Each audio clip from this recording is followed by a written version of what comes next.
سلام رفیق، در مسابقه دوچرخه سواری اگر دقت کرده باشید در دور آخر همه ایستاده رکاب میزنند، چون با تمام خستگی هایی که دارند به پایان مسیر و به رسیدن به هدف ایمان دارند.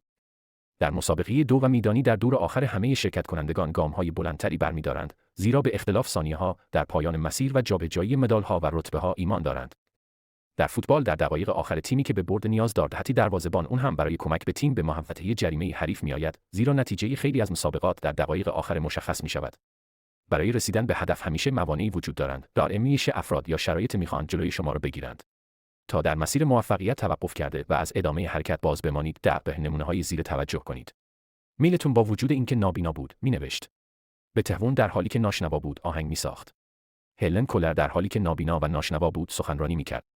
رنوار در حالی که دستهایش دچار عارضه روماتیسمی بود، نقاشی میکرد و مجسمه ساز مکزیکی بعد از قطع دست راستش، ساخت مجسمه‌ای را که آغاز کرده بود با دست چپ به پایان رساند. آدم‌ها علیرغم نابینایی، ناشنوایی، معلولیت، پیری، فقر، کم سنی، مشقت یا بیسوادی بر سختی‌ها غلبه می‌کنند، از همه پیشی می‌گیرند، کار را به اتمام می‌رسانند و موفق می‌شوند.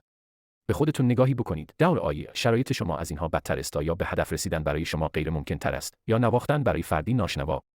موقعیت‌های رسیدن به موفقیت را بشناس، برایش تلاش کن، دست و پا بزن و ایمان داشته باش، موفق خواهی شد. با آرزوی موفقیت.